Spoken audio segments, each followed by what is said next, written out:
Recently, I made a mistake. I was innocently scrolling on Instagram when I came across this post about the Wright brothers. You're seeing the exact post right now. What a nice post. I wonder what the comments say. This is the mistake. Never do this.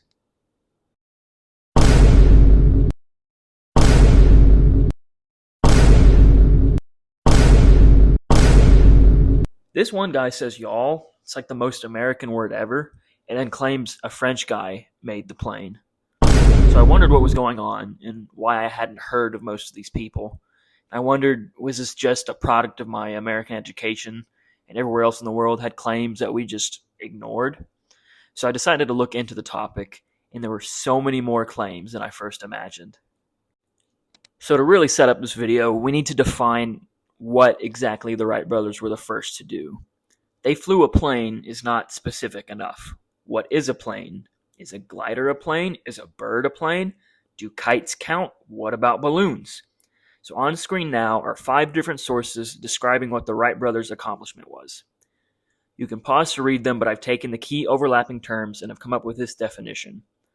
On December 17, 1903, the Wright brothers flew the first successful, powered, sustained flight, controlled flight, heavier-than-air aircraft. These are the criteria that these stories must beat in order to take the claim of being the first airplane flight. There are so many claims that I'm breaking this into a series, with this being part 1.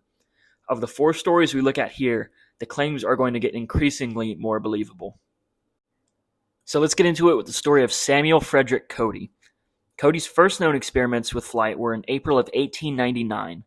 He became interested in, quote, man-lifting kites, with which he sent up a long line of kites with a bucket or chair attached to the end, and a passenger could manipulate the line to control their flight. Cody pitched his ideas to the Army and became responsible for producing kites for military purposes, but this quickly became obsolete due to the promising advancements of the airplane. Cody did make a glider, as all good early aviationists do, that went up like a kite and then descended back to the ground. While this glider did eventually have some control surfaces, it still doesn't meet our criteria. Cody then made a, quote, motor kite that had a propeller and some control surfaces, but it was pilotless and never successfully flew. sfcody.org says, quote, the motor kite was tested both along the ground and suspended from an overhead cable rigged between 2 masts. There is no evidence that it ever made a free flight. Cody then also worked and flew on airships or balloons, but this was after 1907, and balloons are not heavier than air vehicles. But finally we get to his plane. Cody built and flew the British Army airplane No. 1 for a distance of 1,390 feet with a speed of about 25 miles per hour and for 27 seconds. Mission accomplished, right? Unfortunately, this flight took place on October 16, 1908.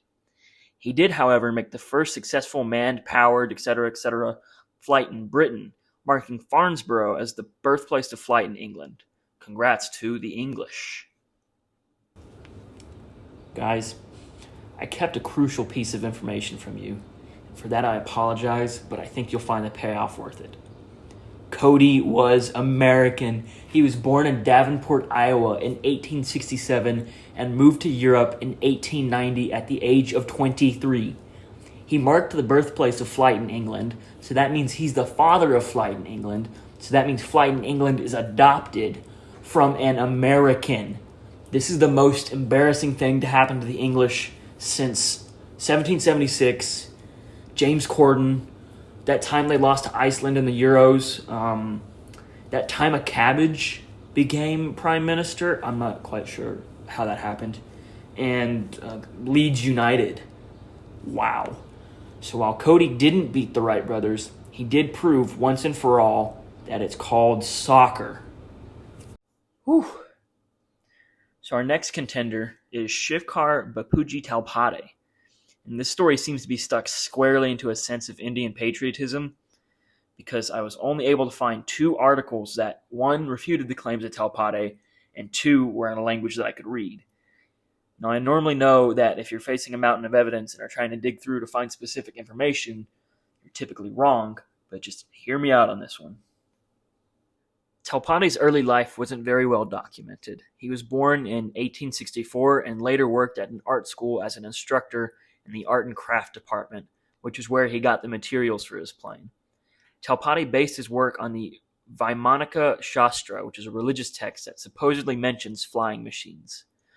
Talpade's plane was supposedly a bamboo cylinder filled with mercury, which produced hydrogen when it interacted with sunlight. This hydrogen is lighter than air, so the plane would begin to float upwards. It's claimed that this flight lasted for minutes and rose to about 1,500 feet. So the first real indication that something's wrong here is the mechanism used to fly. Mercury just doesn't react with sunlight in this way, and no one since Talpade's alleged flight has ever been able to recreate this mechanism. Also, the theories that Talpade based his work on were debunked by Bangalore's Indian Institute of Science, who said, quote, "None of the planes have properties or capabilities of being flown. The geometries are unimaginably horrendous from the point of view of flying, and the principles of propulsion make them resist rather than assist flying." Then there's the evidence surrounding the story. A man named Pratap Velkar provided the most in-depth research into Talpade's flight. He tracked down family members and some of his students' papers. He found that the flight was not well attended, but at the time of the event, it was claimed that there was a crowd of witnesses that included the King of Baroda. This is already a contradiction in the story. Velkar was also able to track down papers written by Talpade. He was not allowed to read them, but he was told that they proved Talpade was unsuccessful. A movie was made on this subject called Hawaii Zada, where the director conducted his own research and said, quote, "I found little, though, and much of what I did find seemed to contradict each other, but I knew the flight happened, so I went about creating a fictionalized version of it. The film isn't a biopic, but it's based on true events." Again, I think this story is kind of entrenched in a kind of Indian patriotism, and based on what this director said, you can kind of see why I focused on the articles that disprove the theory. He found evidence that was contradictory, but because he decided the story was true, he disregarded it. On the other hand, Vasudevan Mukund from the Wire News India said, quote, "We should teach them that Talpade tried, which is more important.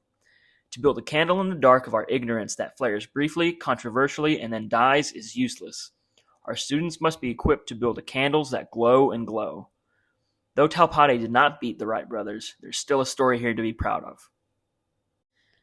So looking at our criteria here, I don't know if I can call this a successful flight due to the mystery around it. And also I really can't decide if it is powered and heavier than air. To me, the contraption just sounds like a hot air balloon, which I would call non-powered and lighter than air. This is completely speculation, but to me this just sounds like a balloon. I'm a bit unclear about what mechanism made it fly, but it just sounds like some sort of chemical reaction occurred that could have lifted it into the air.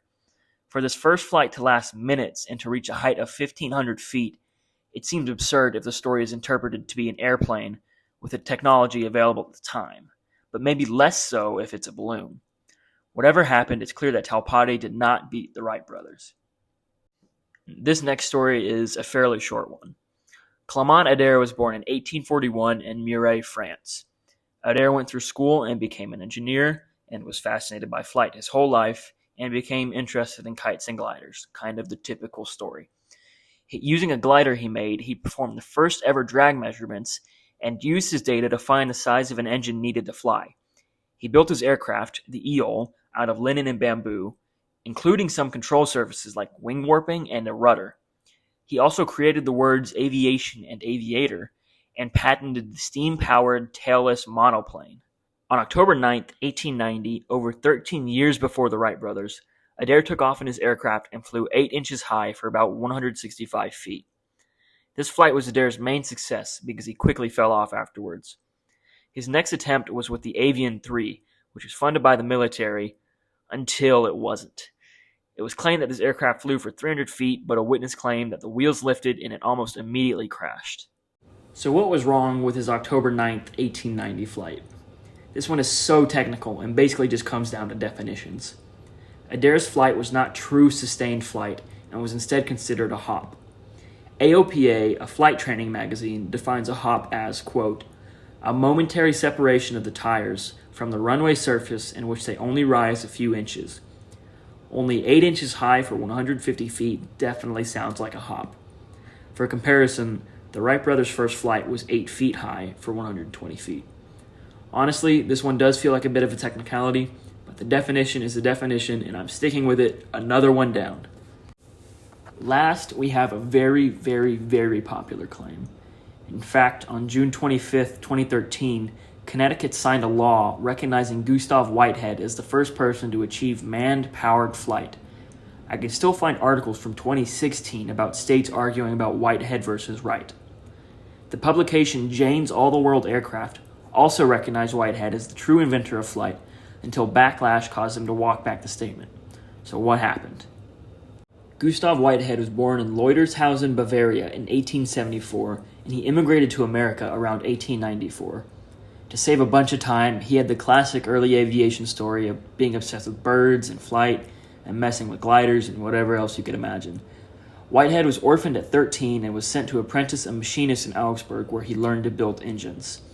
He eventually got a job building Lilienthal-type gliders, and he claimed to know Lilienthal personally.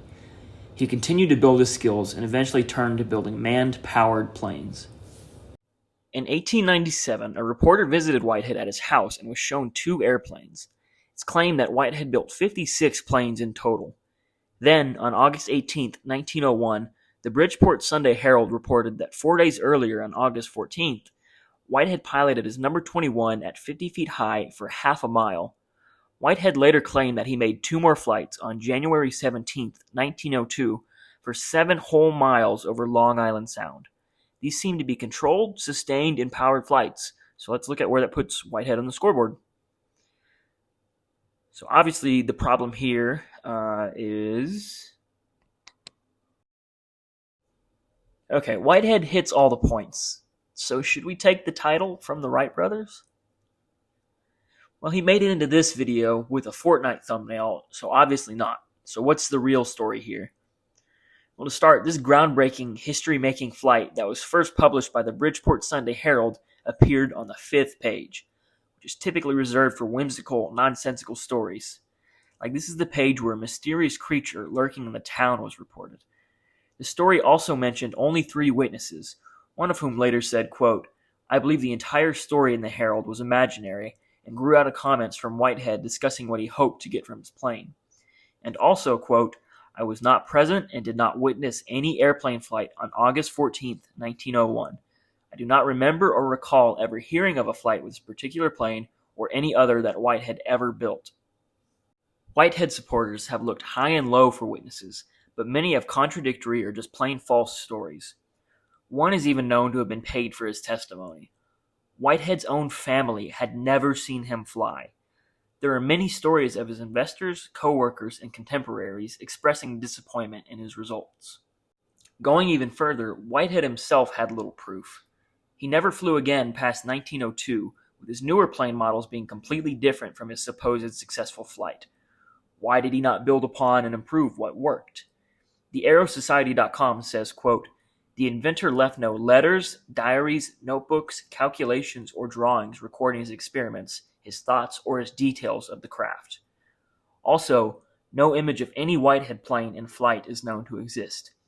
There was one rumored to be taken in 1906, but what do you know? It was lost, and not even Whitehead's most devoted supporters can find it. Ultimately, there's not enough evidence that Whitehead ever flew at all, let alone before the Wright brothers." With Ader's story, we compared his flight to the Wright brothers to explain why it didn't count, just because it simply didn't meet the criteria. Now we can compare to the Wright brothers to show just how absurd Whitehead's claims were. The Wright brothers' flight was 8 feet high for 120 feet. Whitehead claimed that he flew 50 feet high for over 2,500 feet. And then he claimed that he flew for 7 whole miles. This is 308 times more than the Wright brothers' first flight. So he was so technologically advanced, but then suddenly became unable to fly even for 70 feet, let alone 7 miles. You know what? I feel comfortable making a statement here. Whitehead's flight was completely a scam, and yet people still fall for it today. So what does Whitehead actually check off on the list here? He probably did have an engine like somewhere in his house, so I'll give him powered, out of pity. Everything else, he gets nothing. In researching for this video, it becomes very easily apparent who backs up these claims. Talpade's flight was claimed by Indians, Ader's from the French, and Whitehead's from Connecticutians. This record is a source of pride for people, and in a way I don't blame them at all. Most of these people were aviation pioneers and are only denied from a prime place in history just because we have this ultra-specific definition of powered manned flight. Just because they don't take the title away from the Wright brothers doesn't mean they don't deserve some recognition for their accomplishments. Except for Whitehead. If you made it this far in the video, thank you so much for watching. I already have a list of names for future parts, so I'll definitely be posting more soon. Thank you so much for watching. Bye.